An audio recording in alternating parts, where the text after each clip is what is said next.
So welcome back to the Stephan Show. My name is Graham and welcome to my show. And if you guys notice my face feels a little bit puffy today, it's because I had an allergic reaction to people not smashing the like button. So make sure to go ahead and do that because we have a very special guest on today.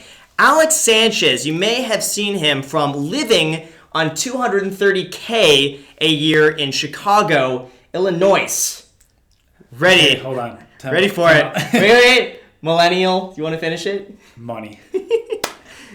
Yeah. I just wanted to correct you, Illinois. Okay, so I knew that. I just thought it was kind of funny to put the noise. Yeah. Illinois. Yeah. At the very end of it. But your episode, by the way, let's recap for this. Your episode was one of the most viewed Millennial Money videos with right now 1.3 million views. How does it feel to get over 1 million views in your video? It's not life-changing. It's not. Do you ever get recognized? Are you ever on the telephone pole doing like the Batman plank? Yeah. And people are like, wait a second, I've seen this guy before. Yeah. No, not necessarily, but like people from my town definitely recognized me. Knowing me 10 years ago, 8 years ago, whatever, they probably thought I wasn't going to be anything because I was horrible in school. I was a troublemaker. I would always ditch, and I would never show any interest in school. And so people probably thought I was like a dumb kid. I wasn't getting it, but it was never interesting to me. Yeah. But I always knew, my work ethic will make up for, being a really bad student. Got it. So how did this happen, by the way? So you went from being a bad student to making $230,000 a year at 24 years old. Originally, I was actually going to do plumbing. And then, I was focused on doing plumbing and stuff. But after that, actually, my girlfriend's mom told me that I should apply at, the electrical utility company because she was working there at the time. I started reading the electrical meters, going house to house, and I knew I was going to be an overhead lineman.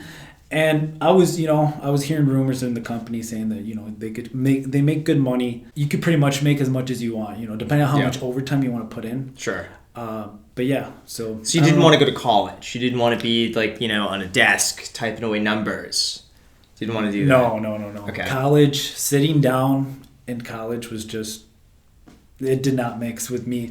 I went to college 2 semesters. I dropped both semesters.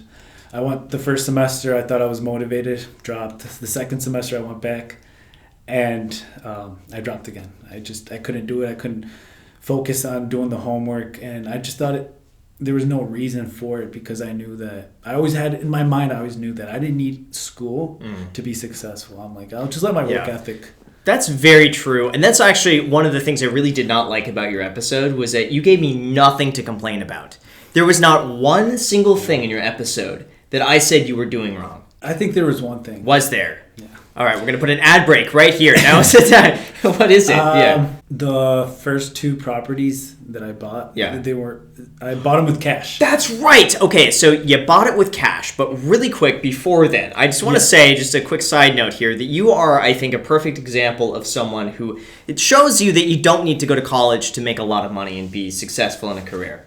Because I think a lot of people come at it with the notion that if you want to make more than $100,000 a year, you got to go to college. You got to get some sort of degree or something. But you are a perfect example of someone who's just like, F that. I'm not going to go and do that. I'm just going to go and do this, my other thing instead. Yeah, I think the trades, man, they're so underrated. Yeah. Some people like working outside. Some people don't. And I pretty much... I never wanted to work inside an office, but at the same time, I'm always like, what's going to pay? Whatever it takes, whatever, I have to do to get paid, I'll do it. And luckily, I fell into a job that I never thought I would be doing, ever. I used to be scared of heights. Yeah. And most people are afraid of electricity. I'm terrified of heights. And I hate electricity. Yeah. So it's like, that's what I was thinking. As I'm in the training, I'm like, man, I'm scared of heights and I'm scared of electricity. Mm-hmm. But... I was just focused. I'm like, no, I have to, It wasn't college, so it's this. Okay. Why are you saving so much? How did you get into even doing that? Because I think most people in your position, the first thing they would do is like, I'm going to buy a G-Wagon. Oh, yeah. Why are you wearing Supreme? I don't see a single piece of designer clothing here. Where's the Gucci? RBCA. Where's the Supreme? This shirt's from like high school, I think. Okay. But anyway, as I was, like one of my first jobs, or actually, when I was like 20, I was reading meters, so I was working alone. I would always just listen to stuff on YouTube, podcasts, and then I stumbled upon Rich Dad Poor Dad. Mm-hmm. So I listened to the whole book, and I was alone 8 hours a day, so I got a good 8 hours of content from YouTube. I'm like, okay, so it's not about how much you make; it's pretty much about how much you keep and what you do with what you keep. You know, and eventually you can have your money just work for you, so you don't have to put in the hard work. But I do understand that right now I'm in the beginning, so I do have to put in the hard work now, but it'll pay off. So going back then to that property that you bought for cash, is there a reason you didn't take out a loan for it? You should have taken out a loan. Yeah, should have done that. The reason, I don't know, just being dumb, I guess. Yeah. In the moment, I thought it was the right thing to do, and then because I'm also a big fan of Dave Ramsey. Oh no! Okay, that's the point where we all leave the video. I just get up and leave. I know, but I'm not a huge fan. Okay. I'm definitely more of a Graham Stephan. A passive fan of Dave Ramsey. Dave Ramsey's great, though. Yeah. I do like Dave. Yeah. I like to take everything. I don't I like Dave Ramsey. I like Gary Vaynerchuk, Grant Cardone, but I don't fully agree on everything like Dave Ramsey says. Everything Grant Cardone says. Some things just don't make sense to me. Yeah. The Dave Ramsey, what I don't agree on is, now is the, buying everything cash. Right. So now, as long as it's, good debt, like Rich Dad, Poor Dad, good debt, I think, and you don't over leverage too, I think it's definitely, it's the way to go. I agree. You can leverage more real estate and, be able to buy more properties and more cash flow. At the end of the day, that's all that matters. Got it. So how did CNBC then reach out to you from all of this? They didn't reach out to me, or I guess in a way, but I commented on one of the videos. Yeah. And then pretty much CNBC posted like their email link, and then I got in contact with them. Oh, wow. What was that like then to see my reaction to your video? Because fun story here, because I thought this was pretty good. I made the video on you, not knowing that you were a very early subscriber to the main channel. And it's really cool because I would look up your comments, and I'm going to post some screenshots right here so you could see this, but you commented like almost 3 years ago on my channel, right when I first started all of this.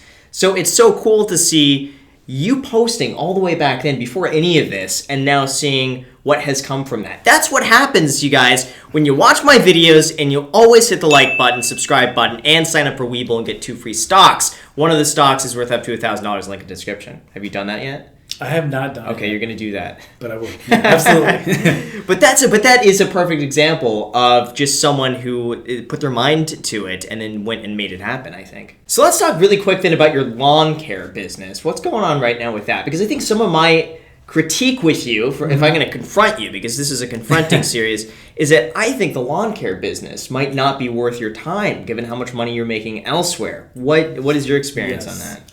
And I saw it both ways. Some people were telling me, oh, you should just focus on your lawn care business. But to me, my lawn care business was just like a side hustle. I'm like, it's not something I'm passionate about. I'm just like, you know what? I've done it in the past. Why don't I just turn it to like a little business where like I could keep just growing it or whatever? And I think you're right. So I was actually thinking of, kind of selling the business over to my brother. Yeah. Because he's actually passionate about it and he knows the work. I just got to teach him, the business Keep side. a percentage ownership. I hope you do that, right? Yeah. You're going to do that? You're going to keep a small percentage? You're going to sell it over to him and get a little cut there? Okay, that's the way I do want to help him out as much as I can. But yeah, definitely. Because I put in a lot of work. After work, I would, go mow lawns, go talk to people, get humiliated. Yeah. They talk to me like, I'm crap. Oh, this guy's just mowing lawns. But they don't know anything about my life. Right. They probably thought, oh, like you can't cut my grass for like $10. And I'm like, no, I wouldn't tell them that I don't need the business. Yeah. I'm just doing it because, I'm motivated. I want to hustle. But why don't you tell them that? Why don't you tell them, like, listen, here's look at my CNBC video. This is what I do. I almost guarantee if you're honest with them and you tell them, like, this is who I am, this is what I do, let me know. They would pay you more because you're like, that's cool. I get this guy to mow my lawn. I had a couple customers messaging me saying, hey, was that you? And I'm like, I was kind of embarrassed. And I'm like, yeah, that's me. How were you embarrassed? It's just that CNBC videos, it's just too personal. Mm-hmm. So I'm reserved. I'm like, now everybody in my town, like, oh, wow, this guy makes exactly. Yeah. And then this is exactly, like, all the numbers are in the article, pretty much in the video. So after I was in the video, or after the video came out, I was kind of like, what did I do? Yeah. Too much info. But now it's like, I don't care, man. Yeah. I'm not doing anything bad. I'm out here, doing my thing, trying to inspire others to, you could do it too. Yeah. Especially, I graduated with a 1.8. But I know it must be super hard for you because, like, even me, I feel like I don't have time. And the very small amount of time you have, it's like, dude, I need to spend that time with, like, people that are, actually in my life. Yeah. Because, people think that, your time is not valuable, and your time is very valuable. That's a hard one for me too, to try to, like, separate that, because at the same time, like, you do have to have a life and you have to do things, but it's also like, how much do you put into work and what do you sacrifice for that? It's really difficult, and I've still been trying to figure that out myself, between, like, how much do I work and, like, take advantage of an opportunity versus how much time do I spend for myself, and that is very difficult. I think it's only going to get more difficult for you until you reach a point eventually where it's like your head kind of gets all messed up, and you're going to have to figure that out at some point. It gets hard. Trying to balance both the personal life and work. Yeah, because you are at a point right now where because I really believe that, like, every $1,000 you make and save right now is worth, like, 20 grand. Then I keep thinking, like, 20 grand, 20 grand, 20 grand, 20 grand. And it's like, that's a lot of money in the future. Absolutely. So at what point does that start to balance itself out? It's difficult. It definitely is difficult. And then you have people that don't understand what your goals are or what you see. They don't see what you see. So to other people that know me, they're like, oh, he's just money hungry. All he cares is about the money. But it's like, no, I want to have the freedom, the time freedom. I don't buy fancy things, none of that, because it's like you said, it's not an investment. It's going to lose money. I'm not saying I'm never going to buy nice things, but when I actually have the money where, like, I don't even have to think about it. Yeah. That's when I'll care about those When things. is that going to be? Have you thought about that? I haven't thought about it yet. Okay. But you got to think about that. Yeah, absolutely. It never ending. It really is. You'll get to a point where you're going to think, like, 3 million would be enough. Yeah. You get that, and you're like, wait a second, it's not that much. If I can have 5 million, that'll give me a good buffer. And then you get to that, it's like, wait a second, no. 5 million, and then it's always going to be more. So I guess that's something you really got to think about, and, like, ahead of time. I guess the way I see it is, if I could live on 20% of my income, I'll live on 20%. Or less, whatever. Yeah. But 20%. So, whatever, let's say 100 grand a year, 20 grand, I'll live on 20. If I'm making 200, I'll live on 40. And you keep bumping it up. That way you're not, like you said, you're not saying one is enough. Right. So as my income keeps growing, I'll bump up my expenses a little bit more. Pretty much my investments, and that's something that wasn't mentioned in the video, CNBC video, but they pretty much pay for my lifestyle. So I'm able to save 100% of my income from work because... High five, man. There we go, 100%. That's the way to do it, man. And that wasn't mentioned in the video because it's kind of hard to get the numbers. Yeah. My overtime, and sometimes I work. It's complicated to explain that. It's complicated to explain that for a short video. That sometimes my income varies 3x, to the previous month. So it's hard to know how much I'll save this month compared to next month, and then stuff happens. But I think that's the goal. As long as I could keep increasing my income, I'll slowly creep up on the expenses. But I'm never gonna let my expenses, take over. Right. Why 20%? 20% seems high. If I was like 20%, that would, oh my God, I can't even imagine spending 20%. Yeah, exactly. I wouldn't even know how to spend 20% of my income, to be honest. That's what I'm saying. Yeah. Why not 10? We can get it down to 10. I thought you were going to say 10% is too extreme. But then you are Graham, so preferably 10%. Okay, we can get it down to 10 though, right? Oh yeah, okay, absolutely. Okay, good. I'm not, like I said, I'm not even at I'm pretty much at 100% for my W2. Good. But I would say 10%. Okay. I don't even know why I went with 20. Okay. But 10% is definitely a lot better. Okay. Hopefully I'm buying another property next month. So congrats. With a loan? Yeah. Absolutely. There we go. That's the way to do it. How much is the property?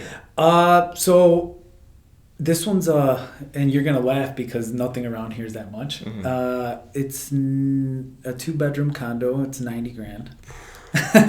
Wow. That's not even a down payment here. Oh but my God. why don't you invest in other areas in other states, like for a higher cash on cash return? Knowing you, I would think you'd want to go for a good high return. Right now, I think I totally shifted my whole investment focus from like trying to grind and make as much money as possible through investments. Now it's more so about how can I just sustain it and not mess it up And not lose it. Yeah, it's more about like preservation than it is about growth at this point. I think as you get to a higher level, that's what it is. It's like, okay, now I gotta keep it because the more you have, the easier it is to someone come by and try to take it. It is. Well, that's the thing is because then it starts getting stressful because then you worry like, I don't want to mess this up. I don't want this to lose value. I want to preserve it for as long as I can. Even if it means you make a little less money, it's just peace of mind that I can sleep at night knowing that it's not going to drop 20% tomorrow.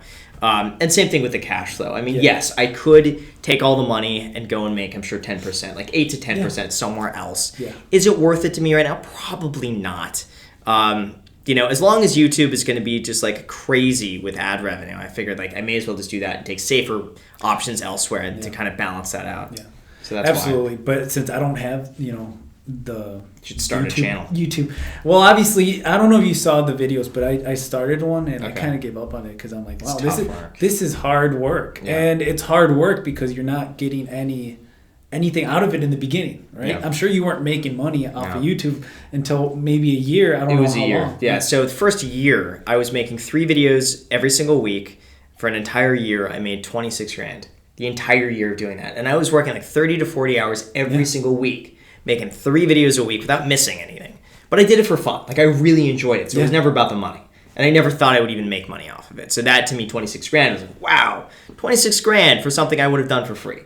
So that's what it's like in the beginning. You cannot start YouTube for the purpose of making money. You have to do it because you like it. And then if it makes money, great, And that's what every YouTuber, like big YouTuber says. Like, oh, don't go in for it. Like, because if you're chasing the money, you're going to lose the motivation. Oh, you'll get so discouraged. Yeah, and then if your sole purpose is, to create content that helps others and, you're passionate about it, you're going to be able to do it. And I'm sure that gets stressful too. Yeah. What advice do you have right now? You could do whatever you want to do, and and a lot of this stuff that we talk about, it's about money, but ultimately, money leads to the stuff you really want to do. If you want to have the time to like surf, I say surf because we're in LA. Yeah. Like all day, every day. Well, you're gonna need money. You're gonna need investments that pay, that give you the time to do the stuff you want to do. So ultimately, I think that money does lead you to like happiness because of the different things that it can allow you to do, which to me eventually it's going to be time. I want to be able to give back to my parents, to my whole family, and then I want to be able to have the time to like live the life I want to live. I don't want to work like a 80 90 hour work weeks all the time. I do enjoy working and I will always work, but I don't want to work for the money. I want to work for enjoyment, and just anyone can do it. If I can do it, anyone can do it. So there we go, guys. Thank you so much for watching. I really appreciate it. And Alex, thank you so much for coming all the way from Chicago to LA just for me to confront you on video for a whole bunch of internet strangers to comment and critique this video. So guys, thank you so much for watching. I really appreciate it. If you haven't already destroyed the like button, make sure to do that. Also, make sure to subscribe, add me on Instagram, and if you guys want 2 free stocks, sign up for Webull, link down below in the description. One of those stocks that they give you out of 2 is going to be worth up to $1,000, so if you want that, make sure to go ahead and do that. Thank you so much for watching. I'll link to your information down below in the description, and until next time,